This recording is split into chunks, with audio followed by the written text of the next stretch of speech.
What is good, everybody? Welcome to another Gold Standard podcast production. Rob Stats Guerrera here, joined by a very special guest today from Football Night in America and Pro Football Talk Live, Chris Sims. What's up, Chris? What's up, Stats? Good to be here, man. Good to be on the Gold Standard podcast. Oh, my gosh.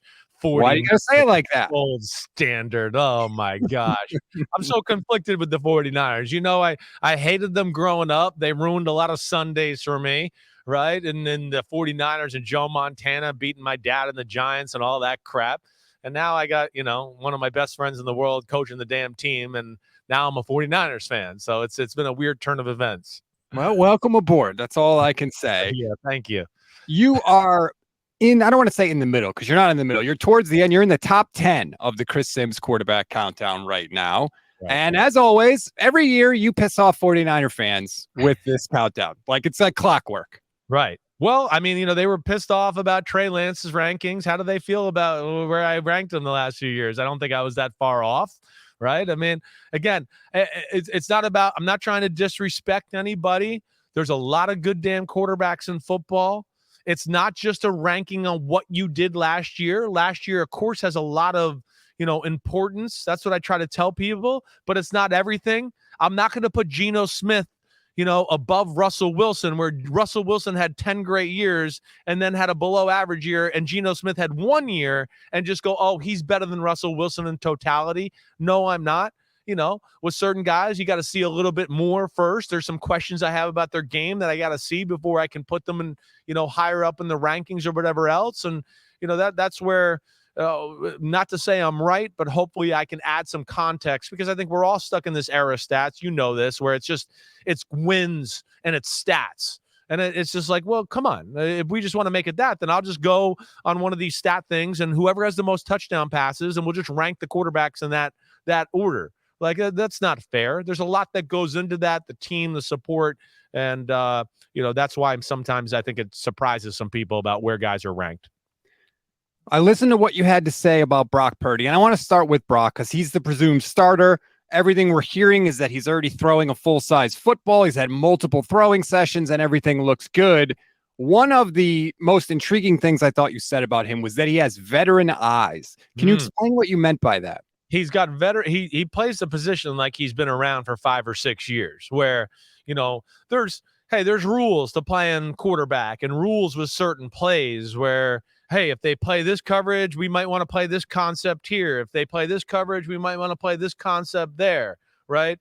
If they play this coverage, this guy should be open, and he's great at. Oh, wait, they're playing this coverage. Shanahan told me this guy will be open, but he'll look over here and move the safety and manipulate the linebackers. And you're kind of like watching him going, man, where's his eyes? And then boom, he comes right back to where he should and throws an accurate football. So he's really good that way. Mostly, this. Most fans who watch football, they hear people announcing games say this. Young quarterbacks, they drop back and wait, coach said to look here, and they just look there and they stare it down and they throw it. And that leads to interceptions at times, guys breaking on the ball. So that's where I was really impressed going back and watching him for a second time, and just the little nuances that he has as a rookie. Very impressive. You don't see that very, very often.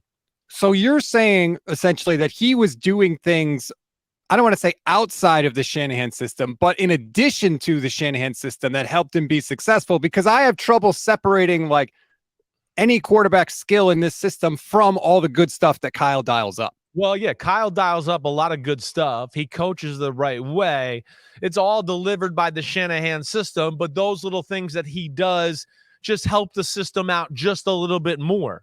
Where it's like Shanahan, if he was, coaching a Jimmy Garoppolo or a Kirk Cousins, he'd expect them to do those type of things for sure. That's what a good quarterback does. Brady for years. Let me look here. I know I'm going to throw over here, but my head's over here and I'm kind of looking into the corner of my eye just to make sure, wait, is this underneath safety there? Okay, he's not, boom, throw it, right? And that's what he did. That helps just keep windows open that Shanahan, designs the game plan for and everything there. And of course, as you know, you're in the NFL, you're playing some guys who, hey, they study your offense. They study what you're doing. They study where eyes go and things like that. And, those little things are what, can be the difference in completing a pass on 3rd and 7 and it being an incompletion and punting the ball out. One of the things that I'm nervous about is I have seen a quarterback play well in this system for a short period of time. In 2017, I'm old enough to remember Jimmy Garoppolo, and I was fully on board the Jimmy train in 2017, and it ultimately didn't work out. I'm going to throw up a graphic that I fully admit I stole from the Chris Sims Unbuttoned podcast. Brock Purdy and Jimmy Garoppolo. The numbers are pretty similar in some areas. Please tell me why Brock is for real, whereas with Jimmy Garoppolo, it ultimately didn't work out. Well, I think with like Brock, hey, the touchdown to interception ratio right there, he's got a little bit better of a governor or a break of like, hey, this is aggressive and this is stupid or reckless, right? So that's the first thing I would tell you that he's got an advantage on Jimmy Garoppolo, right? Garoppolo, he could be like, oh my gosh, what a drive, and he's just tearing everybody up, and it's a drive, boom, boom, boom, boom, boom, and then we're at the 3-yard line against the Miami Dolphins, and we just throw a stupid interception into a group of 4 people, right? And you're like, what? I mean, he just was awesome down the whole field, and all of a sudden he throws off his back foot and just goes, hey, here you go, other team, right? There's stuff like that where Brock Purdy wouldn't do that. The other thing where I would tell you he has an advantage on Jimmy Garoppolo, and again, I don't think he's as good as Jimmy Garoppolo yet, but there's more potential, as there's more of a backyard element. You know, Garoppolo was completely dependent on Shanahan delivering plays in the system all the time.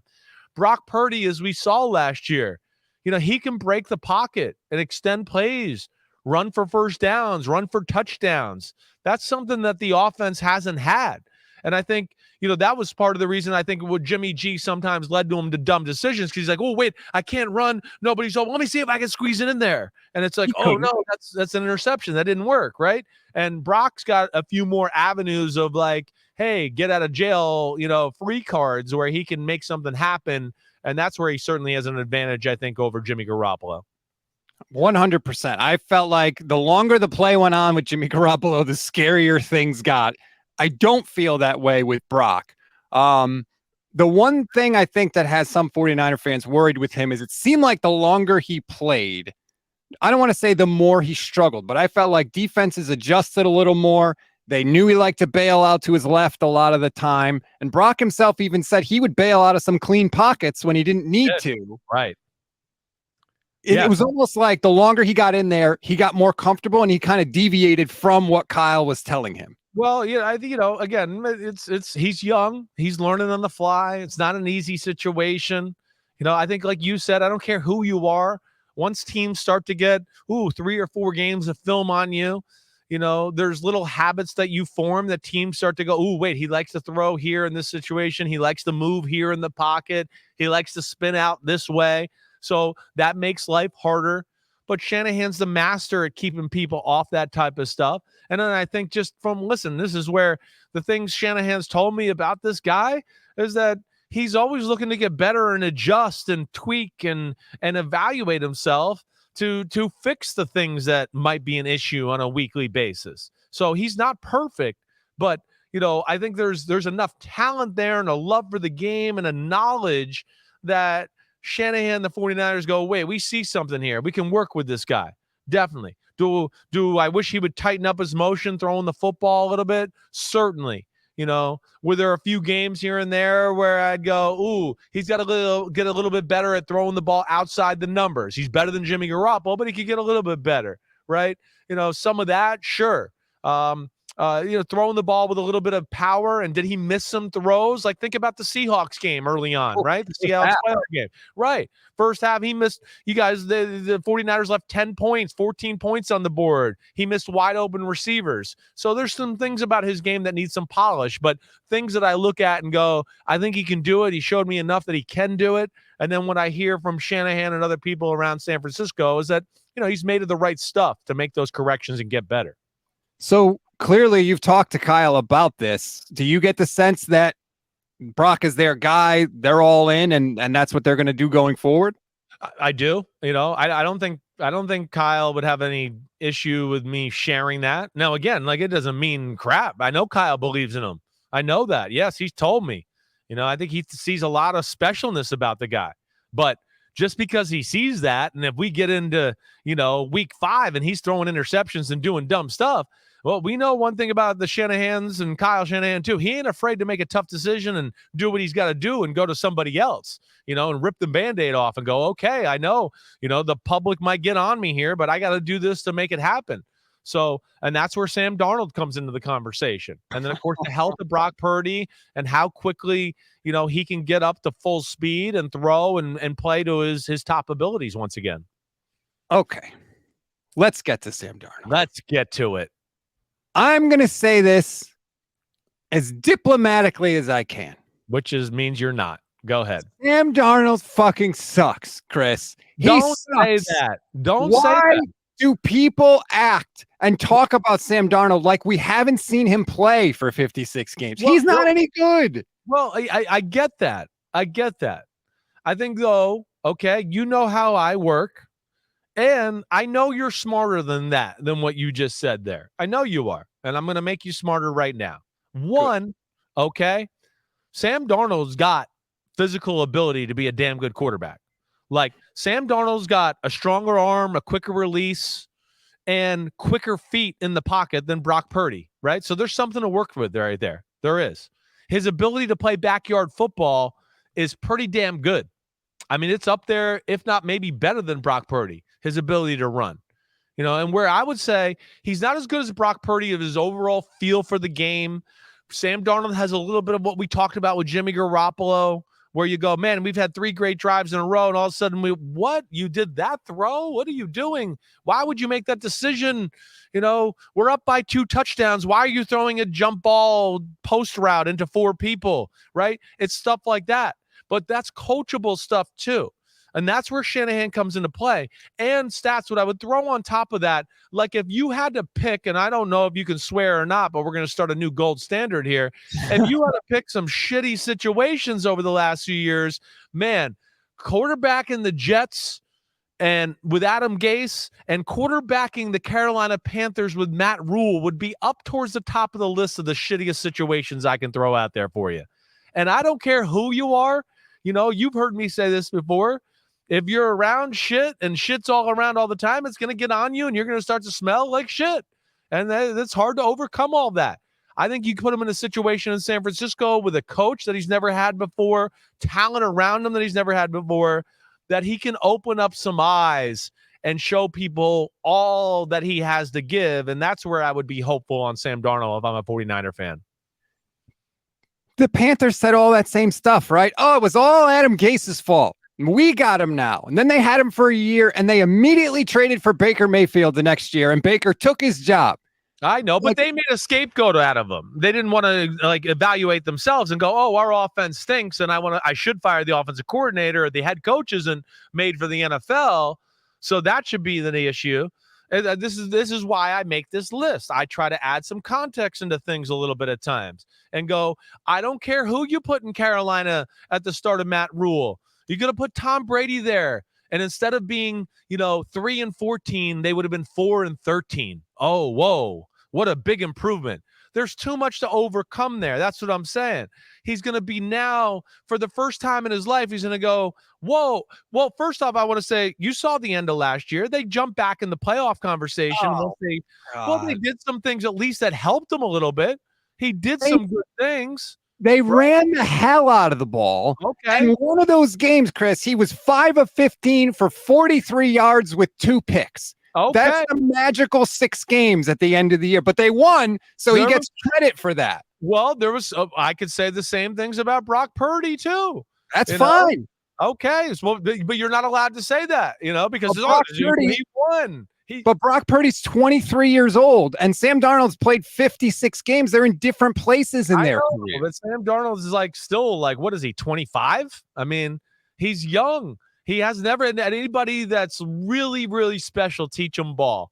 That's all I'm saying. It's going to be the first time in his career he's going to go, whoa, I got a coach that's cutting edge. I got an offensive line that we can almost run the ball at will, right? And then I got guys where, it's one-on-one with Debo. Oh, it's one-on-one with Ayuk. Oh, it's George Kittle down the middle. That's to me where, hey, it's tough to play. It's a team sport. And all I'm saying is I think sometimes we forget that. And have some faith, Mr. Gold Standard, in your head coach, okay? I have no faith in him. Well, you should, you jerk. You should. I mean, geez, you've only been quarterback spot. He's done nothing but screw it up since he's got there. Well, I guess you could say that to a degree. I mean, somewhat. I understand it's not perfect.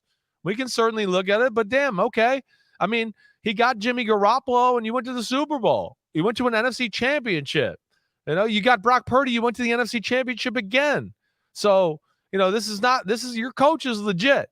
He likes Sam Darnold coming out of college. I know that. And I think a lot of people, he's there now. Well, I think a lot of people, though, look at that Sam Darnold the same way and go, man, there's a lot to like about him. Can he get in a situation where he can show us all that he has to offer? And all I'm arguing with you is that he hasn't been in that situation yet. I just want to know, when is it going to be Sam Darnold's fault? And why is it that he's played 56 games and people are willing to hand wave away all of the bad that we have seen? And you admit there has been a lot of bad. Sure. Yet Trey Lance has 4 starts. One was in a monsoon and one he got hurt in the first quarter. And people have decided already, they know that he can't play. Well, because everybody's seen Trey Lance. They see him in warmups. They see him at practice stats. They see the decisions and throws he makes in games, and they go, oh, my gosh, how can that work if they can't even do it here in the perfect environment? And then he hasn't played games. His college career wasn't even the same class as Sam Darnold. You know, he hasn't had to play the extent. If you put Trey Lance and the Jets in Carolina, whoa, holy crapola, come on.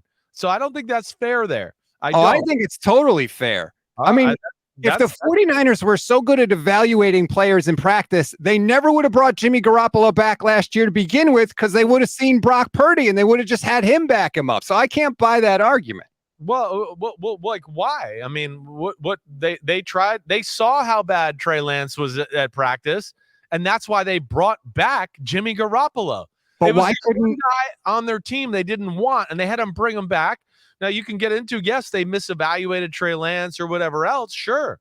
I mean, yeah, I hear that. Why couldn't they tell that Brock Purdy was going to be good if they're so good at evaluating quarterbacks in practice? Your job depends on things. Do you really want to trust the guy that's been on the job for 20 days and be like, hey, we're a Super Bowl team. Here, guy that's never done anything before, take us there. Right? If they evaluated these guys so good in practice, why not? I mean, hell, they were going to give the job to Trey Lance, and he's in the same boat. It's easier said than done.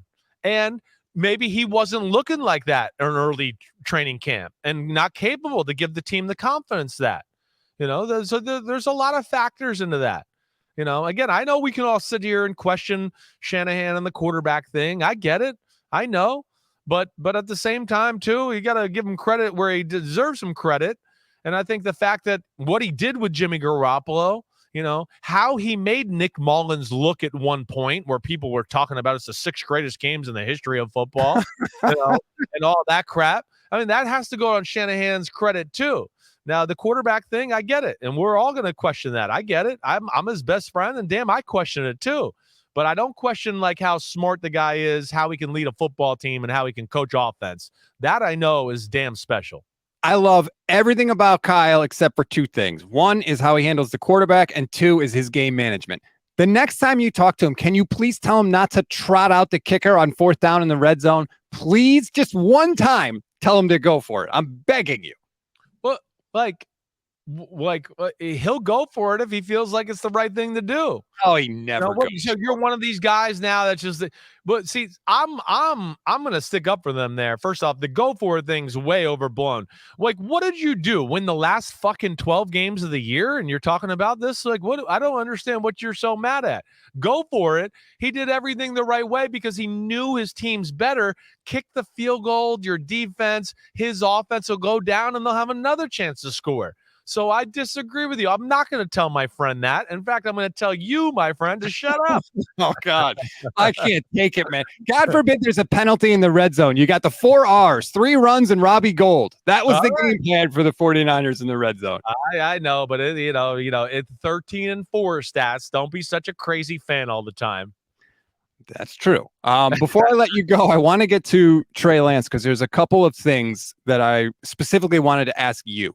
Yeah. What the 49ers are selling you with Trey Lance is that the broken finger in the preseason of his rookie year didn't heal right, and it basically threw his entire throwing motion out of whack. That seems crazy to me, but you played quarterback. You grew up with a quarterback for a father. So I want to ask you, does that hold water? No, that does not hold water in, my cousin Vinny or any court of law or football anywhere. All right. So I'll throw that challenge flag out to Shanahan and Lynch whenever they want. Again,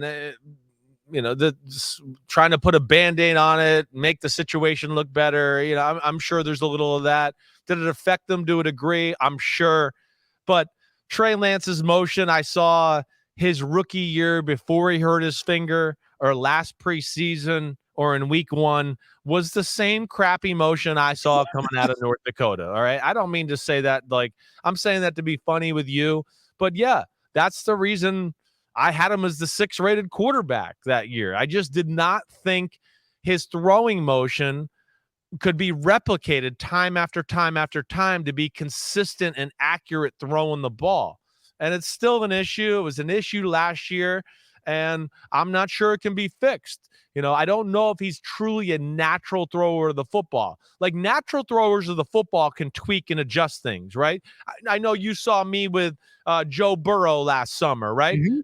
Right. Joe Burrow, natural thrower. He said I made some tweaks to my motion so I could throw the ball harder and cut it through the wind in the AFC North.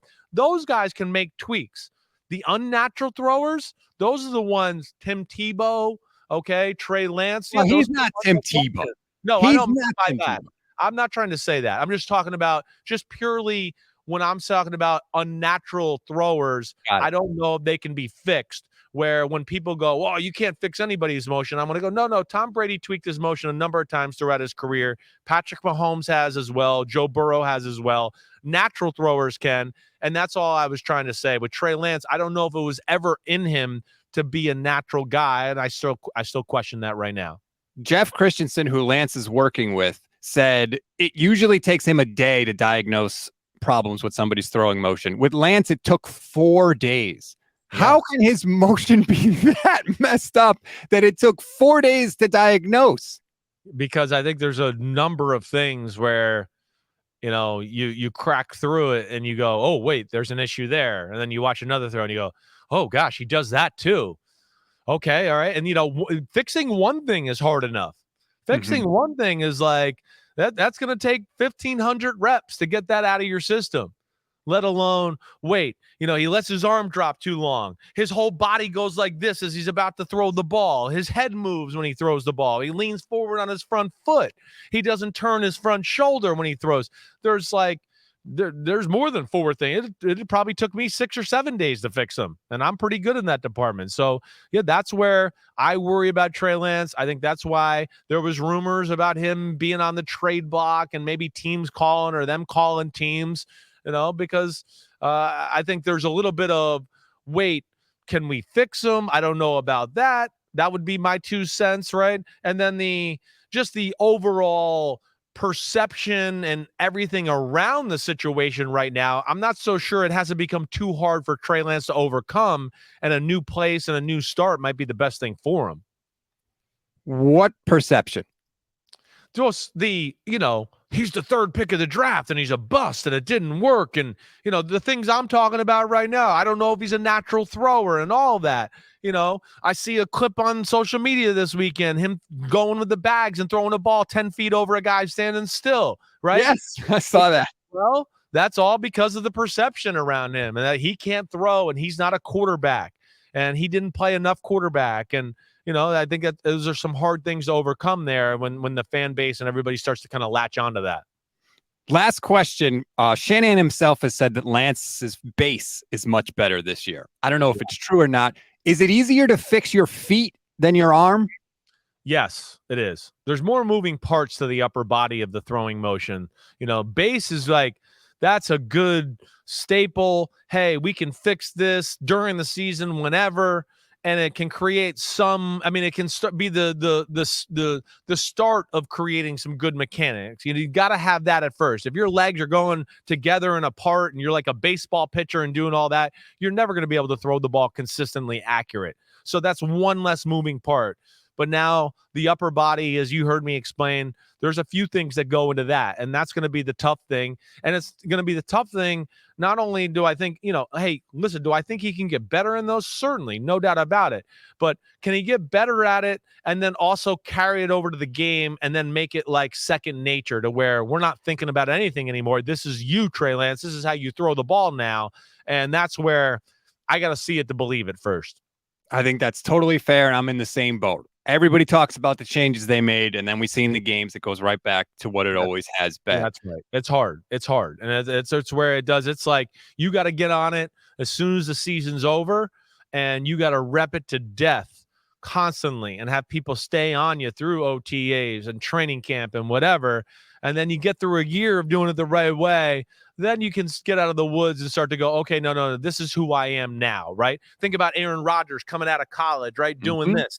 And all by the ear, the Jeff Tedford crap, right? He got to the NFL. He was a pretty good thrower. And then all of a sudden it started to get down here. And all of a sudden, watch out. Rodgers got the ball loose. And now it's lasers all over the football field. So, there's an adjustment time there. And hopefully he can make it. Well, Chris, I can't thank you enough for all the time. Again, Chris Sims, top 40 quarterback rankings. You can hear him on the Chris Sims Unbuttoned podcast. You can see him on Pro Football Talk Live with Mike Florio. Thank you for keeping Florio in line with me not there. Oh, I've tried my best. There's only so much I can do.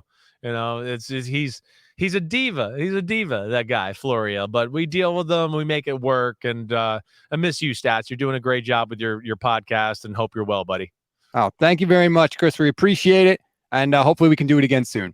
Yep, you know it. Whenever you want, man. All right, and go Niners. All right, yeah. Except when you play the G-men. Yeah, go Niners. I'll see you later this year. Be good.